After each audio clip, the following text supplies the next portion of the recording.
Peace. Welcome back to UrbanX TV. I'm Malcolm here with a special guest, my man Trevor Cassaberry. What's going on? So today we're going to be talking about negotiation. Now, whether you know it or not, you're negotiating every facet of your life. If it was work, relationship, with your friends, everything. So today we have an expert in the building to talk about the subject. So how are you, my friend? I'm doing good. Thank you for having me. And I'm glad I get to sit with the UrbanX Nation. Yes. So you're here to introduce your challenge, the Gain More Leverage Challenge. Absolutely.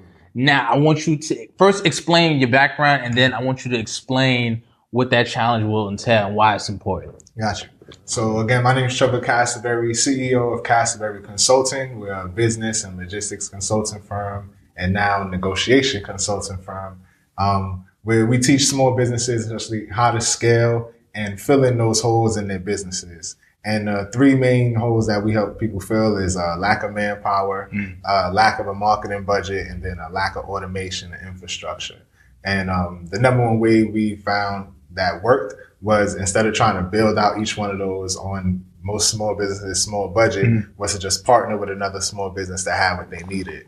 And the key to that was just gaining enough leverage beforehand that you had options to negotiate with. Got you. And so that's been the thing that stuck with me and my clients the most. So now I'm going full-fledged with that. The reason I'm starting the Gain More Leverage Challenge is because I had clients who I was helping, put together the whole pitch, find people that they were going to partner with, and they were just 8 times out of 10, so 4 times out of 5, below the negotiation. And, sometimes they try to negotiate via DM, that don't work. They try to negotiate via email, that don't work. Or they say they got in a Zoom call and they just froze and forgot what they was going to talk about, or, they got nervous. So I'm like, okay, a way to help my existing clientele and future clientele, obviously they're going to need the negotiation training, especially because if you can't negotiate, you're going to need it at some point, right, whether you small or big. So, now I'm here to pretty much teach everybody how to gain that leverage so they can go into negotiations with the confidence and be able to close a deal.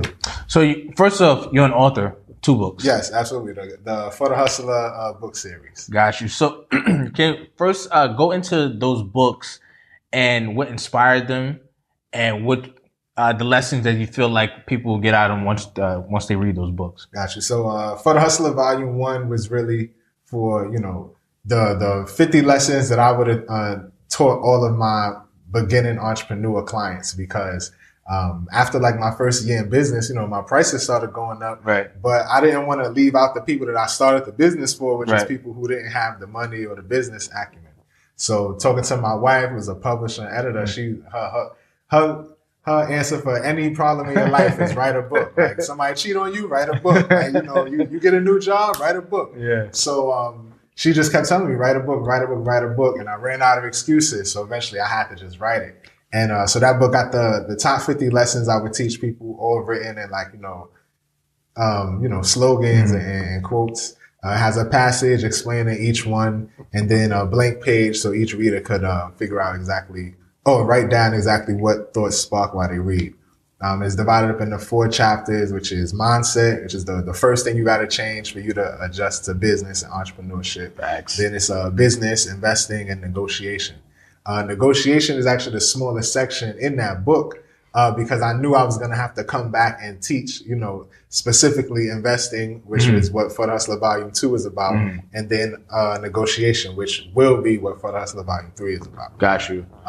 And For the Hustler Volume 2 goes through, again, it's the same format, except it's questions that teach the reader how to, force the reader to identify their investment morals. So it's everybody got a different background and a different understanding of things. So we're not going to all invest the same. It's just crazy to think that way.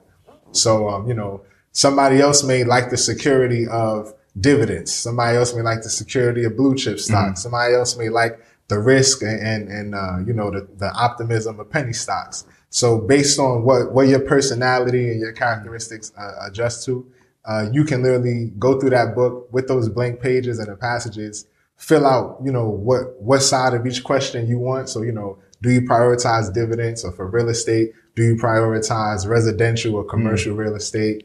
Even for equity, do you prioritize, businesses that collaborate with something already in your portfolio or a new one?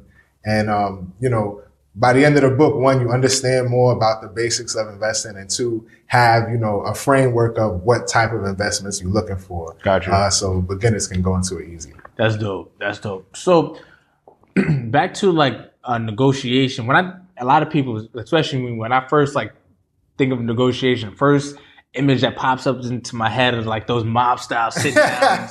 You know what I mean? Like somebody has to win, somebody has to lose. Right. But it doesn't always have to be that way. So how were you able to convince people that negotiation doesn't really have to be a win or lose type of feel, or a life or death type of feel? You know what I mean? Right. So again, it's what you're negotiating for. So if you're a hostage negotiator, then it is win-loss for you. Right. But in business, typically you want to look for something that, one, if you at the table, you got something to offer to the other side. Right. It's just a matter of you communicating to them effectively that what you have is a solution to the problem that they have. Right. And what you want from them is not too much for in exchange for what you're asking for.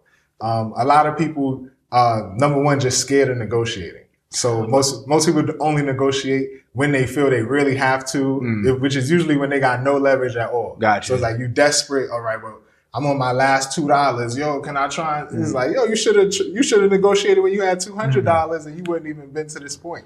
So I think that's the number one step is people should negotiate more and starting to practicing when they do have the leverage, as opposed to always waiting for when they have none. Got you. So would you say negotiating is one of the first building blocks to selling? Because a lot of people are scared of negotiation. A lot of people are scared to sell as well. And going back to what you said at the, just a little while ago, when you said you have to use your leverage. I have something you want, so I can have a product that this person wants. So that in itself is a kind of negotiation when I'm trying to sell you something as well. Would you say that? I think they're absolutely very similar. I think the key difference for me that I found is when I'm negotiating with somebody, I know that they want what I'm coming to the table for. Gotcha. For the most part, I just gotta prove to them that they're right in what they're looking for. Gotcha. Versus when I'm trying to sell something to somebody, they don't always necessarily want it. So now I feel like I gotta convince them. And but that's usually just a matter of either you target the wrong person or you didn't filter them out properly. Gotcha. Because a lot of times you may have something that the person wants, but you're so interested in selling them this one item, you forget all about this other one. Right. And the key with negotiation that make it a lot easier, at least for me, that makes it a lot easier is in negotiation, you already expect it to be a longer process. It's a longer conversation versus trying to sell to somebody. Most people don't expect it to be as long, although a lot of times it is. Very true. And so since you're expecting a longer conversation, it's easier to ask questions and have a convo versus when somebody's trying to sell you something and you're not in the mood to buy, you're just like, all right, when is this conversation over? Very true. So that's why I like negotiation better. But I really think it's, the same as sales. I definitely have gotten better at sales as I got better at negotiating. But I feel like it's almost like I'm selling partnerships and collaborations. So were you helping some of your, you said some of your clients, they would drop the ball when it came to that. So did you start to kind of walk them through negotiating whatever deal that they had on the table with them? Right. As coaching them through, yo, say this. So I can't really tell them, I can't coach them the way that I think about negotiating because I really study it, so I read, negotiation books and take courses. But I pretty much just give them a framework. All right, number one, make sure you understand what you're bringing to the table. So if this call goes wrong and now they're questioning you about what you have, you're able to answer the question. Gotcha. But number two, don't feel so committed to it that you can't walk away from the table. The best part about a negotiation is you could walk away from the table and y'all still be cool and you could come back another day. Versus a sale, you might never see the person again. Gotcha. So I think that's the number one key that I teach people. Number two is you gotta speak other people's language. You gotta know how they negotiate. So when I'm in construction, I know I gotta step to people chest out and talk a little louder before I get my point across. Even me being tall, when I first got into construction or construction management, people would test me. It'd be I had an old Russian dude, and I was mad cool with him, Adele. And one day he just came out of his car. He's like, Trevor, what are you doing? What are they doing down there? It's like, yo, who are you talking to? And at that point, he respected me, and now we actually worked together outside where he was selling beauty products. But there's other people that are accommodating, so most people usually fall into accommodating or analytical, but accommodating people are really usually willing to sit down, exchange stories, talk to you while you're doing business. Usually they go on overtime from telling stories. Gotcha. And then the analytical people, they don't trust nothing you saying, just show them the numbers. And if the numbers is right, they'll go with it. Right. But if you can't really identify, at least where the tone of the negotiation or conversation is, you kind of lost already. Gotcha. And a lot of people, since they're so scared, they're not asking any questions. So they never get a chance to figure out what the other person is doing. What was some of, I guess, like the highest stakes negotiations you've personally heard of, like a client telling you, or you've been a part of? So, I mean, I would say my stuff is related to my personal life. So I think those are the most high stakes. But my favorite one was always when I had to like talk my way out of a drug test.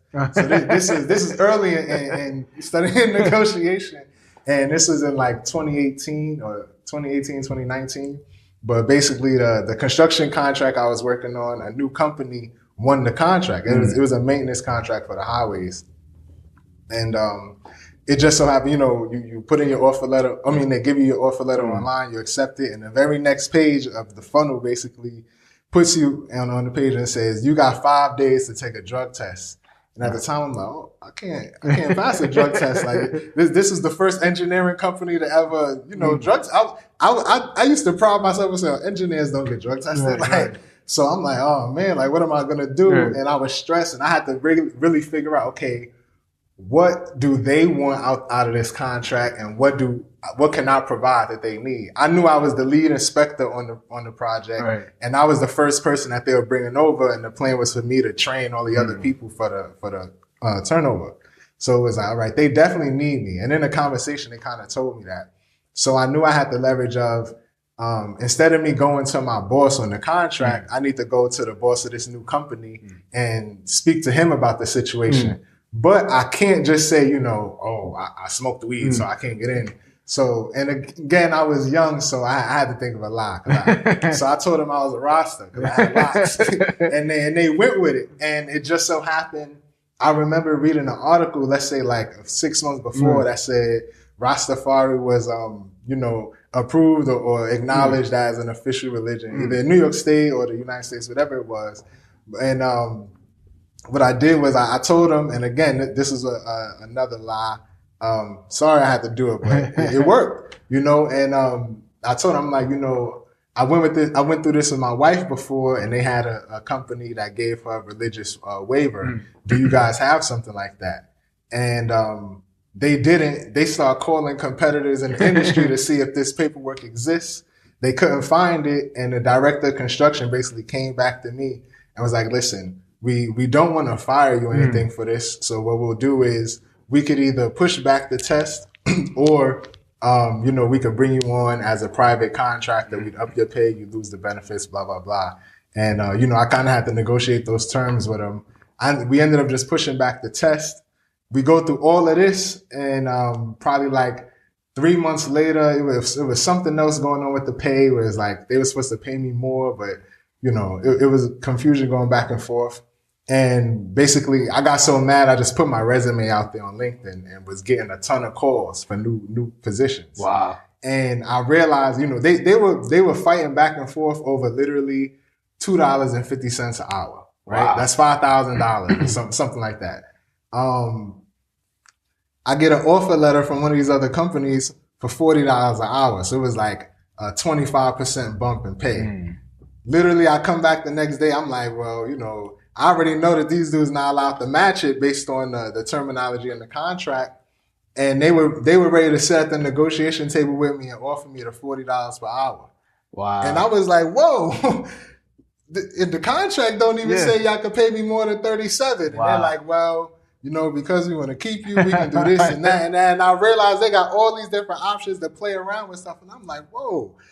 It's like I'm in control right now. And at that point, that's when I realized, okay, Trevor, you got to really start, being more mindful. Even going into these interviews. Right. So that's when I started, making sure I had, certain tactics that I did in the interview to make sure I left an impression, or, make sure they thought if I needed to be in an assertive position for that role on the contract, I'm more of an assertive interviewer. If I need to be more analytical for that position, I'm a more analytical interviewer.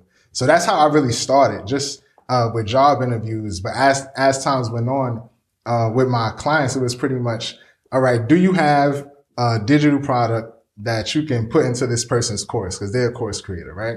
It's like, they're a course creator, they're going to need this sort of content. Either they can spend 6 months building out this course or 6 weeks building out this course, or you can just put it in there for free and get a piece of when they sell it. And it's like, now you don't have to worry about creating your whole course and sell it and all of that. You just need a piece of a course. Right. And helping clients monetize that and seeing how fast the turnaround time went. It was like, okay, you wanted something here. Right, and right. that's how I really started. So I wouldn't even say I'm really in high stakes negotiations. The biggest, outside of my pay stuff for construction, the biggest turnovers has been, like $10,000. But, it adds up. It does. And for me, it's really the speed of everything. So So what are some of like the usual mistakes you see people make when it comes to negotiation? Right. So the main ones is, number one, they only negotiate when they don't have any leverage, right? So like, if you have no leverage, you fighting out a hole already. Right.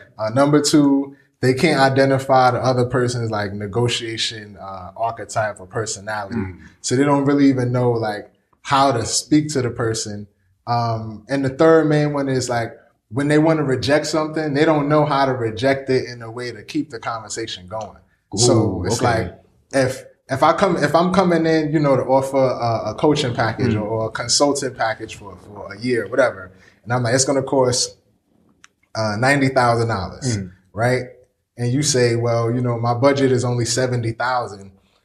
A lot of people just say, well, $20,000 difference, can't do it, and now the negotiations is over. And it's like, yo, you could have like found other ways to get in there. So, and another thing I kind of tell people is like, you don't ask for enough. And what I mean by that is like, when you negotiate, if all I wanted was $90,000, I know I'm not only asking for $90,000. I got to ask for probably like 4 different things just to secure the $90,000. So by that, it's like, okay, I asked for the 90. You said, well, you got a 70. It's like, okay, just so you understand, I'm not settling for 70, but let's continue the conversation. Next, that's my mindset of it. But the way that I would present it to you is like, how am I supposed to, give you this product for $70,000? Right. And it's like, you just like, I don't know, like, what I'm supposed to do? All I got is 70. It's like, okay, well, what about annual raise? What about can you keep me on for 3 years and we bump the pay up each year? And it's like, okay, well now we're looking at longevity. That makes a difference on this deal. Maybe you say, all right, we can definitely put you in for 2 years if you want to do it after 7 years. Like, okay, not so fast, because how am I just supposed to do this for 70 for 3 years if I'm not even willing to do it for 1 year for 70? It's like, but what do I have to do to be considered successful in your eyes? And that's like a big question that most people don't ask, right? What do I have to do to be successful for this project? Once you tell me those things, and like most people would call it like a KPI, a key performance indicator. Okay. They're different for different types of contracts and industries, but it's like, maybe you say, if I'm doing it for marketing, maybe you say, all right, I want my email rates, open rates to be over 20%. I want the click-through rate to be over 5%, and I want, I want my email list to grow by 20%. It's like, okay, if I reach all 3 of these, how can we proceed with a bonus? Just because I'm now proving, that I'm doing exactly what and now at that point I can negotiate for a percentage or a bonus, but it's like, okay, the 70 is going to be the base, but if we're going to work out this other 20 and it's going to come some way. And if I'm at this point now, if I negotiate equity out of it, I can get way more than 90. You know what I mean? Right. And it's like, if you feel some type of way about giving me equity, that likely means because you think I'm going to do a good job. If you think I'm going to do a good job, pay me the 90. Okay. And the last piece of that is just like a non-monetary addition. So anything that make it convenient or comfortable for you to do for you to do what you do. So it's like, all right, we could do all of this, but like, do you have an office space? Because it's a lot easier for me to be in the office with you guys instead of, being remote. And, And are you guys able to accommodate me to come in at 9 o'clock instead of 8 o'clock because I have an early morning client in England, blah, things like that. And, anything that's not necessarily going to cost them money up front, but it will make your job easier, they should abide by. And you can use those other things to make up whatever you were going to miss out on. Got you. A great story about that is like, it's a book called Never Split the Difference. I've definitely heard of that. Right. So the author's a former CIA hostage negotiator, and he took a Harvard business class to see how his negotiation style for kidnapping worked in business, and it translated perfect. And he was saying how he usually charged $50,000 to go speak somewhere for a lecture. This one place was trying to get him for like, I think he said like 20,000 or something like that. He was like, "There's no way I'm doing it." But they had like a big magazine that went out to like, I forget what industry it was, but the entire industry could have been potential clients for him. So he like, technically, it would have cost me more than $30,000 to get on the cover of the magazine. And it don't cost them nothing because they got to put somebody there anyway. Right. So he negotiated to get on the cover of the magazine with the $20,000 and something else. And I was like, okay, now it's worth my time. This makes sense. Yes. Right. So I think staying in that fight, staying in that phone booth and, duking it out is what a lot of people are scared of. But, you really helping the other person by staying in there because they want to help you just as much as you want to help them. So those are like situations where you would say there's a win-win situations. Like I help you, you help me. Right. So like, what about those like real fights? Like somebody has to win or somebody has to lose. Do you like tell your clients to kind of think about it that way, or do you tell them to like frame it another way in their head? Honestly, if you feel like somebody has to win and somebody has to lose, you definitely probably shouldn't have a partnership with them, right? You know what I mean? What if it's your wife? Like I want to do this. My wife wants to do that. Somebody has to give up here. So, all right. So this is where the tactics come in. And now that I've been studying negotiation and stuff, my wife will be listening to the audiobooks with me. So she know when I'm using stuff, and I can tell when she using stuff on me. So it's one thing called mirroring, right? Which most of us do it all the time. We just don't realize it, especially like kids. Okay. So think about when a kid, when your son says something to you like, I picked up the train. And you really not trying to pay him no attention, but you want him to think you are. What do? You be like, oh, the train? Okay. So you just mirror exactly what he said to you, but like just the key words. And now they keep on talking about it. They keep on talking about it. We do it at work. Somebody talking about their kids, like, oh yeah, your son went to college, huh? It's like, yeah, blah, blah, blah. Oh, what, the dorms? They keep on going. So that's one way you could get people to kind of give you more information. Or even if you want to reject an offer, like the same case if you said the 70,000, I'm like, 70,000? Right. Now you got to explain yourself just based on me saying 70,000 instead of me saying no. Right. So again, you shouldn't be going with the partnerships, but if you're talking about you and your wife, I would definitely say hit the mirroring and see if there's something really in there to negotiate for. Because most people, when they're asking for something, they're asking for some resource to get something else done. Gotcha. When you figure out what that thing is they want to get done, you can find other ways usually find other ways to help that happen. Right. If you have nothing else to help them with, then like maybe you the one that got to give it in that case. But the other one is called labeling. And this is something I always did, just from like arguing with, I was an electrical engineering major, so I had to argue with like some smart people in class. And the only way to do that, you got to be kind of condescending. So they say something, you go, oh yeah, well it sounds like, and that's labeling. It's just like, you offer me the 70,000, like, well, it sounds like you're really not that committed because you knew on my website that this is going to cost $90,000, and you called me down here to offer me 70. So, what's up? And now they got to explain themselves. And one thing I also learned from the dude Chris Voss is like you can purposely mislabel something, and most people like you get. And I noticed it in myself. Growing up, I always hated when somebody would blame me for something I didn't do. But I noticed most people they live for the moment to correct you, right? So it's like when you mislabel them, bro, they will give you all the info they weren't supposed to give you just to prove you wrong. Got you. And it's like, oh, okay, now that I know the truth, so this is my offer. Yeah, so you have the budget, right?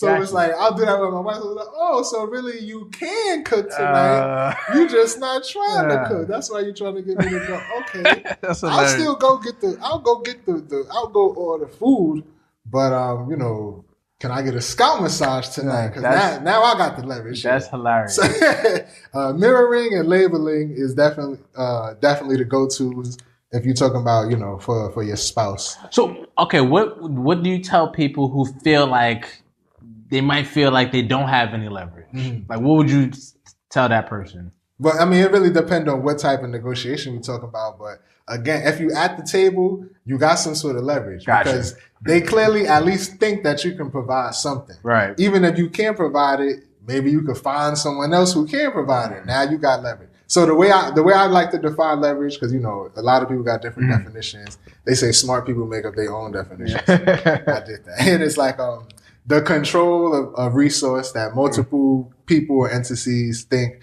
will solve their problem. Gotcha. So it's like, number one, you got to have control of whatever the resource is. Whether you can provide it or somebody who can, if they perceive you to be in control of it, you got the leverage. Gotcha. Number two, if multiple people want it, now they have a competitor and it puts them in a scarcity mindset. And, the two types of scarcity is lack of time or lack of supplies. But there's a book called Pre-suation and a book called Influence, where the dude talks about the 6 principles of persuasion. And he talks in there about how they have studies to prove that lack of supplies puts people in more of I need it now than lack of time. So oftentimes you'll see, if you're in a store and it says, this sale lasts to the end of the day, you're just like, I could always come back. Yeah. But if it say only 2 left, you're just like, oh, nah, it's a bunch of people. I gotta get it now. True. You using that, you kind of put them in that scarcity mindset because it's like, all right, well, we don't know if they're the exact answer, but if we don't get them and somebody else books their time, we're left with nothing now. Right. So we gotta at least listen to them a little more. So you don't realize how much leverage you have when you first go to the table. You think you got an X amount of leverage, but at the table you realize how much leverage you actually have once you start asking more questions. That makes sense. So explain the structure of your challenge. Mm-hmm. So what that entail. The base of the challenge is it's sort of centered around what I call the negotiation quadrant. Okay. So like anybody that knows Robert Kiyosaki and the cash flow quadrant know the 4 ways to earn income is employee, self-employed, business owner, or investor. Right. And the difference is, the employee and self-employed exchange time for money, business owner exchange other people's time for money, and investor exchange money for more money. Right. So I remixed it and thought about when these 4 people go into negotiations, what's their mindset like and what are they usually negotiating for? And employees are usually just negotiating salary and wages, right? And their whole mindset is, what's the most this person is willing to pay me, right? And they usually just go with the highest bidder and don't care about the rest of the terms. So day 1 of the challenge, I go through the whole negotiation quadrant, the mindset of everybody, and how to pursue negotiation. So different tactics you could use. Day 2, I go into employee negotiations specifically, because if you're the employee looking for a job, you can use that. But if you're the employer negotiating salary with the employee, you can see, okay, well, if I only got 70 and this person wants 90, I can offer them, an annual raise that's, 10%. And maybe that makes them stay, because that's more than the 5,000 that they might have went for. Or maybe I can offer them non-monetary additions, So it's just the same reflection, but as long as you employee or employer, you can use the information. When it comes to self-employed people, they usually negotiate in wages, right? If you self-employed, do not negotiate your price. Please don't negotiate your price, right?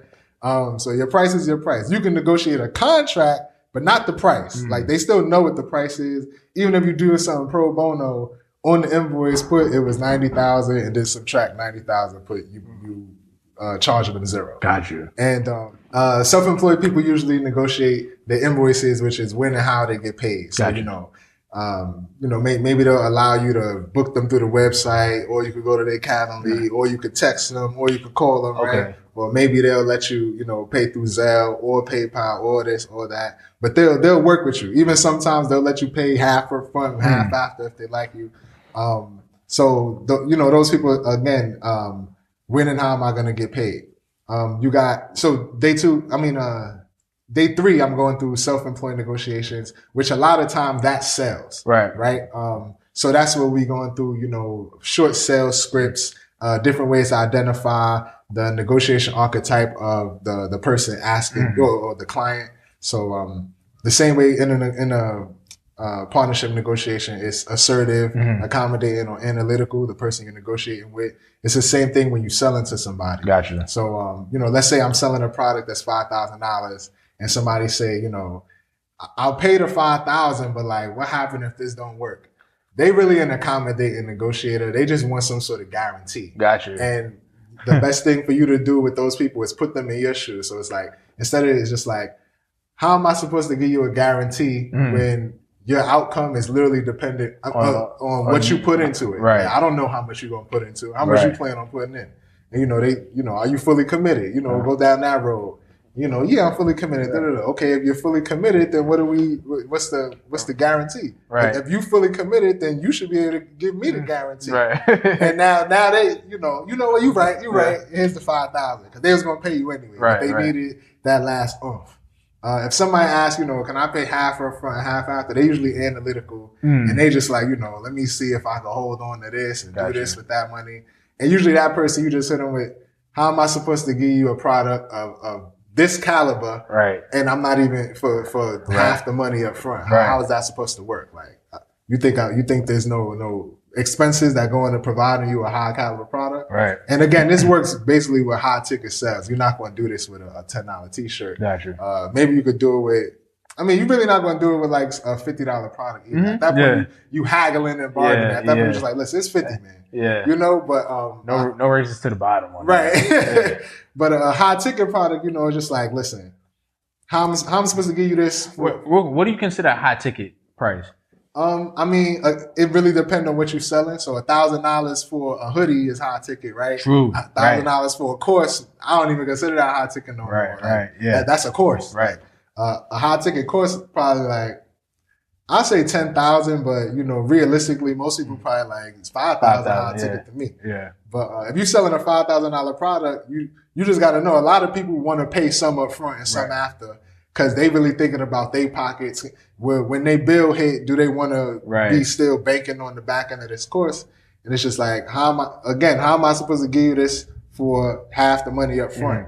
And if they come up with a good answer to that question, they're just like, well, I'm only giving you half up front because I got to pay my rent. And after I get my rent, I got my, tax return coming in and I'll be able to pay you then. It's like, okay, how many installments do you plan on making? And then if they give you a good answer, I just need one more payment after the tax return comes. When do you expect the tax return to come? And when they give you a date, it's like, how about this? You could put down this now. I'll give you half of the content for the course. Yeah. Like you can work with them at that point. But if they say, well, I was hoping I could pay $100 a month, it's like, so you need 12 installments? So you have the conversation just to see, what's going to happen. And lastly, if they're assertive, they're the type like, I'd rather do the work and then pay you at the end. Or they try to give you barely anything up front, like just cover your expenses. And with those people, again, you got to think, most people don't just fall into one of those 3 categories. Right. It's like a little bit of everything. So, and I break it down into 3 things. You're a negotiator type by nature, so your real, personality. By trade, so based on what you train at, what did that develop, right? So me as an engineer, that's what gave me more analytical skills. Gotcha. And then lastly, your image. So it's like, me being 6'5", 260 pounds with locks in the beard, it don't matter what I got on. Right. Somebody's, intimidated when I walk in the room. So it's like, okay, I can always use that to my advantage, but then maybe times I have to like dress in certain colors or do certain stuff with my hair just to pull back a little bit. So like I talk about those things in day 2, in day 3. And lastly, not lastly, next you got I want to finish the assertive client. When they want you to, give the product and they pay everything on the back end, you kind of got to ask them, how am I supposed to do that? Just how am I supposed to do that? And let them answer that question. Their explanation to the question is either gonna, they're gonna try and get you to like look at it from their side. That lets you know they really accommodating. So you could use those accommodating stuff now You make them see it from your side. Or their reply to that will be about numbers and logistics. That lets you know their secondary trait is analytical. So now you can do the analytical thing. Like, okay, how many installments, blah, blah, blah. So that's day 3. Day 4 is for business owners who have, you know, an actual staff, you know, running their business. And the main thing they're negotiating is partnerships because they want to figure out when I make a sale, who all has to get paid? Right. And then for me to get paid, who all has to make a sale? You know? Got you. So it's like we could make $100,000 this year without us having to make a sale because we got all these other affiliates and blah, blah, blah. So, you know, we're set there. Right. So now when we actually do make sales, who all do we got to pay? That way we know how many sales we have to make just to run business. So that's how a business owner is going to think on a large scale. So they're going into, you know, again, partnership negotiations. They're not negotiating prices. They're not breaking their protocols for people. It's just partnerships. So day 4, I talk about, you know, I give my actual email scripts for how I even get people to see who I am and, you know, come to the negotiation table to hear what I'm talking about. What products you need to have, you know, a digital product, a tangible product, and then some sort of content that you can sell just to leverage in negotiations. And then what in the VIP section, which is like the 30 minutes before, I'm going over exactly like what type of partnerships you need to scale your business, especially if you're a solopreneur. Right. Because a lot of my clients, you know, it's no more than 3 of them, and they pretty much run it like they're solopreneurs. And then day 5, I go over investor negotiations where investors are really just thinking, you know, and they got all the leverage. So they literally are thinking, who am I going to allow to pay me? So imagine when you buy stocks, you literally just like, you kick your feet up like, am I going to let Microsoft pay me a dividend or I'm going to let Apple pay me a dividend, right? So as an investor, you just really crunch your numbers and say, okay, I'm willing to take investments that fall in this bracket. So it's kind of the same tools from For the Hustler 2. But, you know, going over the numbers and making sure you beating inflation, you beating the bank, you beating, you know, your 401k, you beating, you know, your Roth IRA. You know, it's no point in putting your money into investments that you don't know is going to beat all of the safety stuff. Gotcha. So at least if you're going to put your money out there, know exactly what you're going for. So that's the last day. And, you know, after that, yes, I'm going to be selling a high ticket coaching program called the Profit Persuasion Program, teaching people how to use persuasion to produce a profit. So a couple more details about the course. Like, when is it going to happen? The challenge, challenge goes live December 6th to December 10th. And I'm looking to run it every other month, just so the people in the Profit Persuasion Program can finish before I go to the next challenge. So, you know, it'll be December, then February, and then April, and, you know, go like that. Super tough, man. Super tough. So thank you, man, for joining. This was enlightening. Now I know some tricks to work at home. Yeah, let me know how it works. I would say start with the babies first. Oh, yeah, he's getting it first. He's getting it first. I tell people toddlers is the most brutal negotiators because they don't have the vocabulary to accommodate. Listen, my son is a sub. He doesn't care, just chaos around my son. But this is amazing. You can sign up for the challenge in the link below at cassaberry.com/UrbanX to join. Super dope, and I'm gonna take the course as well, the challenge as well. Absolutely, I'm gonna definitely be in there. And yeah, don't forget to like, share, and subscribe. Don't forget to follow Trevor. His information will be in the description below. And yeah, man, peace.